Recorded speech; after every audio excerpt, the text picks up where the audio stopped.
Okay, good morning, good afternoon, जिस भी समय में हो आप।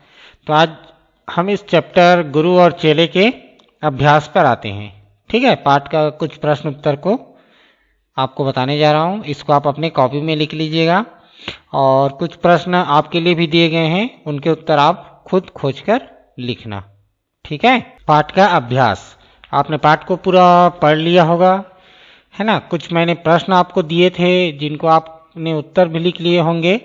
कुछ इस पाठ से अंदर के प्रश्न थे, है ना, उनको भी लिख लिए होंगे। आपने शब्दार्थ भी लिखकर याद कर लिए होंगे।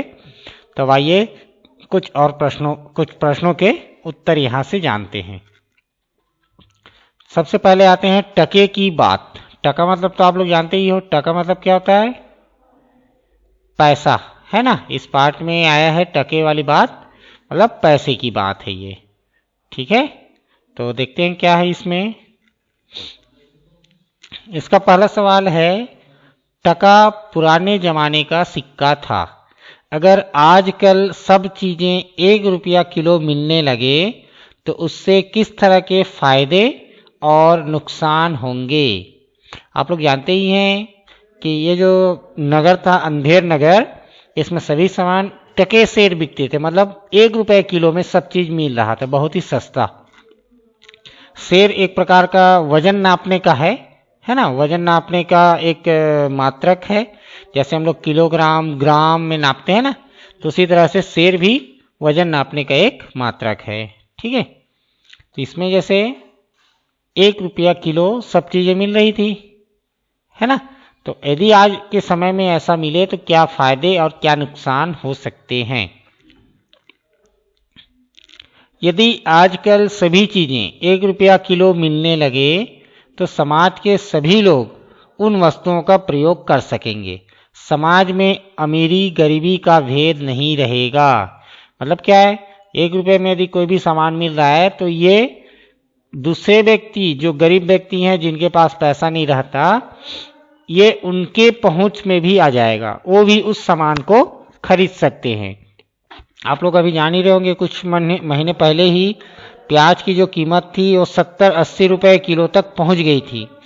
तो ये जो संपन्न लोग हैं, जिनके पास पैसा है, वो तो आराम से खरीद सकते थे। लेकिन जो दैनिक मजदूरी करने वाले हैं, एक दिन काम करके 100 रुपए 200 रुपए कमाते हैं, वो लोग सोचो कैसे उस प्याज को खरीद पाएंगे। तो इसलिए यदि 1 रुपये में यही चीज मिलने लगती तो चाहे वो अमीर हो चाहे गरीब, सभी लोग उस सामान को खरीद सकते थे। लेकिन ये जहां एक तरफ अमीर गरीब के लिए फायदा है, तो वही इससे यह नुकसान भी है कि इससे देश की अर्थव्यवस्था कमजोर हो जाएगी, देश का बाजार मंदा पड़ता जाएगा। मतलब क्या है? अब मान लो 1 रुपये में कोई भी सामान मिल रहा है, तो जो प्याज लगाए हैं, जो किसान है ना, जिस किसान ने प्याज लगाया है, उसने उस पर कितनी मेहनत की है ना। तो यदि उसका जो प्याज है 1 रुपये में मिलने लगे तो पहला नुकसान तो होगा किसान को। उसने 10 रुपये में उस खेती को किया है और इस 10 के जगह में उसको 1 रुपये में मिलेगा, तो क्या हुआ? उसको 9 रुपये का लॉस हो गया, नुकसान हो गया, है ना। तो इस तरह से हमारी देश की अर्थव्यवस्था इससे कमजोर हो जाएगी। ठीक है, अगले प्रश्न पे चलते हैं। कविता की बात। अब कुछ प्रश्न कविता से। ठीक है, प्रजा खुश हुई जब मरा मूर्ख राजा। इस कविता के आधार पे कुछ प्रश्न है। अंधेर नगरी की प्रजा राजा के मरने पर खुश क्यों हुई? संभवतः आपने जैसे अभी रामायण महाभारत वगैरह देखे होंगे, जिसमें यदि उस देश के राजा मर जाते हैं तो क्या होती है? प्रजा बहुत ही दुखी होती है। आपने ये भी देखा होगा, जैसे रामायण में भगवान राम जब वनवास के लिए जाते रहते हैं तो पूरी प्रजा उनके साथ जाना चाहती है। क्यों? क्योंकि वो अपने राजा पुत्र से इतना लगाव है उनको। लेकिन अंधेर नगरी की जो प्रजा थी, वो राजा से क्या था? त्रस्त था। इसलिए उसके मरने पर पूरी प्रजा खुश हो गई, है ना। अंधेर नगरी की प्रजा राजा के मरने पर खुश हुई क्योंकि उनका राजा मूर्ख था। प्रजा काफी दुखी रहती थी और उससे मुक्त होना चाहती थी। प्रजा क्या था, उनसे खुद मुक्त होना चाहती थी। कैसे? उनका वो राजा मरे या कहीं और चले जाए, ये प्रजा चाहती थी। इसीलिए ऐसे राजा के मरने पर प्रजा खुश हो गई। यदि वे राजा से परेशान थे तो उन्होंने उसे खुद क्यों नहीं हटाया? जैसा कि आप आगे जाके पढ़ोगे, इतिहास एक सब्जेक्ट होती है, एक विषय होता है, तो अधिकतर क्या होती है, राजा, राज परिवार, ये क्या होता है, पूर्वजों से चलते आता है। मतलब जैसे कोई राजा बना तो राजा जब मरेगा तो क्या होगा, इसका जो बड़ा बेटा रहेगा या जो योग्य पुत्र रहेगा वो अगला राजा बनता है। तो ये पारिवारिक चलते रहती है, एक ही है ना। और आज के समय में हमारा क्या है, हम लोग जो अपना राजा चुनते हैं, अपना प्रधानमंत्री, प्राइम मिनिस्टर, पीएम, वो क्या होते हैं, हमारे द्वारा चुने होते हैं। हर साल अलग अलग, वो किसी एक व्यक्ति, किसी एक परिवार से संबंधित नहीं रहते। तो इसलिए पहले के समय में राजा कैसा भी है, प्रजा को उनसे भुगतना पड़ता था, वो खुद उसको नहीं हटा सकते थे। ठीक है, प्रजा राजा के विरुद्ध नहीं जा सकते थे। राजा को हटाना प्रजा के बस का काम नहीं था। उन्हें एक ऐसे व्यक्ति की आवश्यकता थी जो बुद्धिमानी से प्रजा को उस राजा के शासन से मुक्ति दिला सके। मतलब ये राजा को हटाना या नया राजा बनाना ये प्रजा का काम नहीं रहता है ना, ये उनके बस का नहीं रहता है। तो वो ऐसे व्यक्ति चाहते हैं या ऐसा कोई राजा चाहते हैं जो उस राजा से ज़्यादा पावरफुल हो, शक्तिशाली हो, और वो आके उनके मूर्ख राजा को वहाँ से, चाहे बुद्धिमानी से या किसी तरीके से वहाँ से हटा दे और उनको उस राजा के शासन से मुक्ति दिला सके। ये लोग ऐसे लोगों के तलाश में रहते हैं। ठीक है, आगे चलते हैं। अब गुरु का कथन झूठ होता नहीं है। पहले के समय में भी आप लोग सुने होंगे, जो गुरु रहते थे कई सौ साल पहले किसी चीज के बारे में घोषणा कर दे रहते थे कि इस समय में ऐसा घटना घटेगा, है ना। तब देखते हैं इस पाठ में गुरु ने क्या कहा था। गुरु जी ने क्या बात कही थी, मतलब गुरु जी ने ऐसी कौन सी बात कही थी जिसके लिए कविता में ये कथन आया है, गुरु का कथन झूठ होता नहीं है।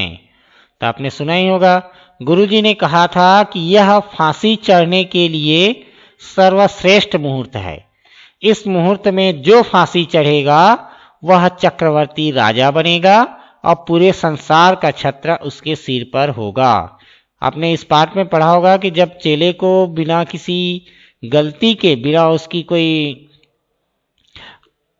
गलती नहीं हुई थी, निर्दोष था, और उसके चलते भी उसको फांसी दी जा रही थी केवल इसलिए क्योंकि उसका गर्दन मोटा था, और जो मंत्री था, जो गुनाहगार था, जिसको फांसी चढ़ानी थी, उसका गर्दन छोटा था, है ना। तो इससे बचाने के लिए गुरुजी आए और उन्होंने क्या कहा कि अभी फांसी चढ़ने का एक बढ़िया मुहूर्त बना है, जो भी इस मुहूर्त में फांसी चढ़ के जाएगा वो क्या होगा, चक्रवर्ती राजा बनेगा। मतलब पूरे पृथ्वी पर, पूरे भारत भर में, पूरे पृथ्वी पर वो राज्य करेगा, पूरे संसार का छत्र उसके सिर पर होगा, है ना।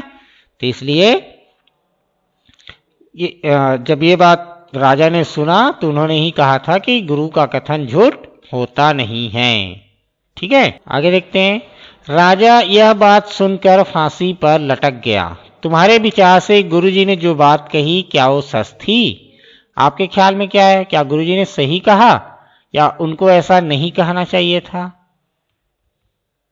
हाँ, गुरुजी ने जो बात कही वह सच नहीं थी, लेकिन राजा क्या था, मूर्ख था, उसको कोई जानकारी थी नहीं इन सब की, इसीलिए वो क्या है, गुरुजी की बात सुना और वो फांसी पर लटक गया, है ना। लेकिन गुरुजी ने जो बात कही थी वो सही नहीं थी, वो तो केवल अपने चेले को बचाना चाहते थे फांसी से, क्योंकि वो निर्दोष था। गुरुजी ने यह बात कहकर सही किया या गलत, आपस में चर्चा करो। आप लोग एक बार डिस्कस करना अपने में कि गुरुजी ने जो बात कही कि ये बढ़िया मुहूर्त है, क्या वो सही था? वास्तव में नहीं था, है ना, लेकिन उन्होंने सही किया। क्यों? क्योंकि जो राजा था वो मूर्ख था, उस राजा से प्रजा को मुक्ति दिलाना था, तो इसीलिए राजा ने जो उसकी बात को सुन के, मतलब ऐसा राजा था जो उस बात को सही मान गया और फांसी पर चढ़ गया।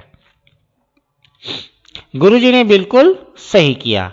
ऐसा करके उन्होंने प्रजा को मूर्ख राजा से मुक्ति दिलाने के साथ अपने निर्दोष चेले के प्राण भी बचाए। गुरुजी ने ऐसा करके सही किया, है ना, क्योंकि वो तो मूर्ख राजा था और मूर्ख राजा से प्रजा को मुक्ति दिलाना था। साथ ही साथ उनको अपना जो चेला था, जो निर्दोष था, किसी प्रकार की गलती नहीं की थी, फिर भी उसको सजा मिल रही थी, तो उससे उन्होंने उसके प्राण बचाए। ठीक है, तो ये तो हो गए। अब कुछ कार्य आपके लिए कुछ प्रश्न हैं जिनके उत्तर आप खुद लिखिएगा। इन प्रश्नों के उत्तर आप स्वयं लिखें। यह है कुछ प्रश्न, जैसे पहला है, भारत में कोई चीज खरीदने बेचने के लिए रुपए का इस्तेमाल होता है और बांग्लादेश में टके का। रुपया और टका क्रमशः भारत और बांग्लादेश की मुद्राएं हैं। नीचे लिखे देशों की मुद्राएं कौन सी हैं? ये आपको दूसरे सब्जेक्ट से, जैसे मैथ में इसका उपयोग हुआ है एक चैप्टर में, वहां से देखकर आपको इन देशों की मुद्राओं के बारे में पता चल जाएगा। तो इनके उत्तर आप खुद से लिखिएगा। सऊदी अरब, जापान, फ्रांस, इटली और इंग्लैंड, इन 5 देशों के मुद्राओं को आप खुद से खोजकर लिखिएगा। ठीक है। दूसरा प्रश्न है, इस कविता की कहानी अपने शब्दों में लिखो। ये जो पाठ है ये कविता के रूप में है, तो इसको आपको कहानी के रूप में लिखना है। ठीक है। और तीसरा है, कविता को ध्यान से पढ़कर अंधेर नगरी के बारे में कुछ वाक्य लिखो। सड़कें, बाजार, राजा का राजकाज, इधर कुछ पॉइंट्स दिए गए हैं। इन पॉइंट्स के आधार पर आप अंधेर नगरी के बारे में कुछ वाक्य लिखने हैं। ठीक है, तो ये आपके लिए होमवर्क है। ओके, ठीक है, thank you, have a nice day.